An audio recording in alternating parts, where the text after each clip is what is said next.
Hello and welcome to your main movie report. This week I'll be reviewing two films. The first film is Mission Impossible Ghost Protocol, the latest in the Mission Impossible franchise, and later I'll be reviewing Steven Spielberg's film Warhorse. Mission Impossible 4 is, as the title indicates, the fourth film in the Mission Impossible franchise, and this franchise began originally in 1996, and it was well received at the time when the film came out, but when Mission Impossible 2 came out around 2000, and Mission Impossible 3 came out in 2006, if I remember correctly. And those two, they weren't as well received, and the stories, they were not very well put together in my opinion. For instance, the story in Mission Impossible 2, it was a bit too artistic for me, and Mission Impossible 3, it had Philip Seymour Hoffman, and it was better, but not as good as the first one. But now we have Mission Impossible 4 Ghost Protocol, where we see some of the cast from Mission Impossible 3 returning, like Simon Pegg, who we saw in a smaller role in Mission Impossible 3, and I don't remember his name, the guy with the Texas accent, which we saw in Mission Impossible 3. He has a short cameo in Mission Impossible 4. But anyway, the story in Mission Impossible 4, it's what can one say? It's better than in Mission Impossible 2 and Mission Impossible 3.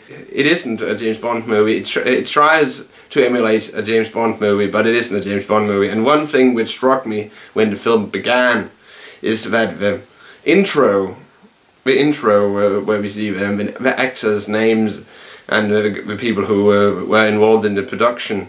There are all these scenes in the intro where we see some of the most important scenes of the movie, which we're gonna see, and I thought it was a bit strange seeing almost the whole film in the intro. So it was easily like one could walk out from the film and say, "Oh, that was it," and then walk away. But again, if you look beyond that, the film itself was okay, and the story was very. Yeah, it was the best of the four films, and the story is something like this: that after the events of Mission Impossible 3, some Swedish guy played by Michael Nyqvist, the guy who had the lead role in the Swedish language version of the Stieg Larsson films. He plays this Swedish nuclear expert who believes that if he can initiate a nuclear war, there will be forever peace. To do this, he needs to steal some nuclear launch codes, and he needs to put the blame on someone else. And this is done by he places and here's a spoiler. He places a bomb inside the Kremlin, the big Russian government building, and puts the blame on IMF, the organization which Tom Cruise's character Ethan represents.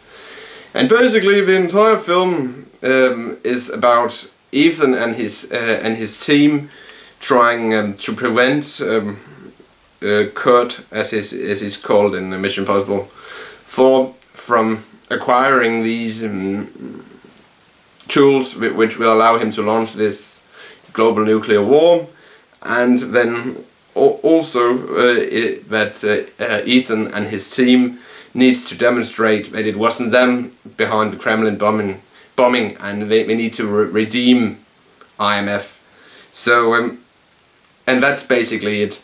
The film takes us from Moscow to Dubai and then to Mumbai in India, and it has some very well choreographed scenes and some okay acting by Tom Cruise, in my opinion. And the other actors, Jeremy Renner and, as mentioned earlier, Simon Pegg and Paula Patton, they deliver significantly good performances. Of course, Simon Pegg, like in Mission Impossible 3, he was comic relief, and he's still, in my opinion, comic relief in Mission Impossible 4 Ghost Protocol. And the funny thing is, when this film was originally thought out a couple of years ago, when I read it was intended that Tom Cruise character was supposed to die in this version, in this fourth film of the Mission Impossible universe. But for some reason they left that out, and the torch wasn't passed to Jeremy Renner's character. And Jeremy Renner, who we of course know from Hurt Locker, and who we will be seeing in the big budget, long-awaited The Avengers later this year, he didn't take over the franchise. But again, that didn't matter in my opinion, because the Tom Cruise, unlike in many of his other later films, he delivered a fairly good presentation, and I think I would go and watch a possible Mission Impossible 5, but if I'm going to deliver some critique regarding Mission Impossible 4, well, the whole setup regarding the conflict between Ethan and Jeremy Renner's character, William Brandt, it was a bit, well, I don't know what to say. It was too loose. It wasn't. Yeah, I don't want to give too much away, but there's a reason. Jeremy Renner's character, he is we are told in the beginning, an analyst at IMF, but he's also, we later learn, a former field agent, and there's this relationship between Jeremy Renner's character and Tom Cruise character, because there's some old history between them. And when this is revealed later in the final part of the film, I was a bit disappointed. I was personally expecting that Jeremy Renner's character, maybe he had been a Russian spy or anything like that, but it was a bit silly in my opinion, the whole conflict between those two. But as I said again, the director who gave us Mission Impossible 4, Brad Bird, who is mostly known for the Pixar Disney film The Incredibles, he has done a good job with this film, and maybe Tom Cruise has been able to reduce Tom Cruise creative control on this film, unlike the other two, because it seemed this film seemed better.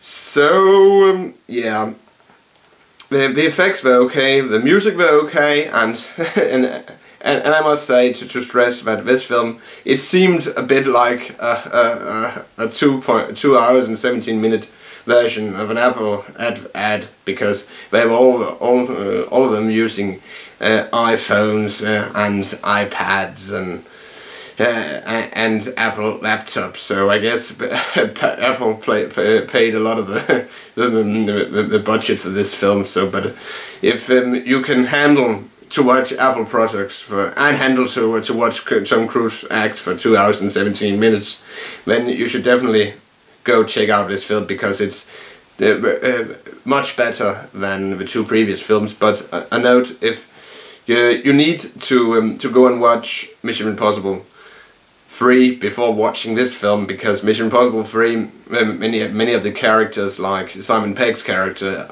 they are introduced in Mission Impossible 3. So to understand the continuity between Mission Impossible 3 and Mission Impossible 4, then you need to go and watch Mission Impossible 3 before you watch Mission Impossible 4.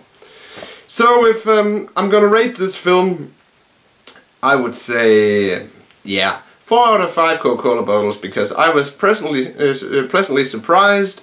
The acting was good, the story was okay, and the use of CGI, it wasn't that much, but it was okay, so basically a good film. When I return, I'll be doing a review of War Horse. War Horse is the new film by director Steven Spielberg, which tells the horrors of World War I from the eyes and perspective of a horse. And yeah, and some background. War Horse was originally a 1980s children's book, which was supposed to tell kids about the horrors of World War I, and was later, the book was later rewritten as a theatre play, if I have done my research correctly. And now Steven Spielberg has taken a toll at it by turning it into a film.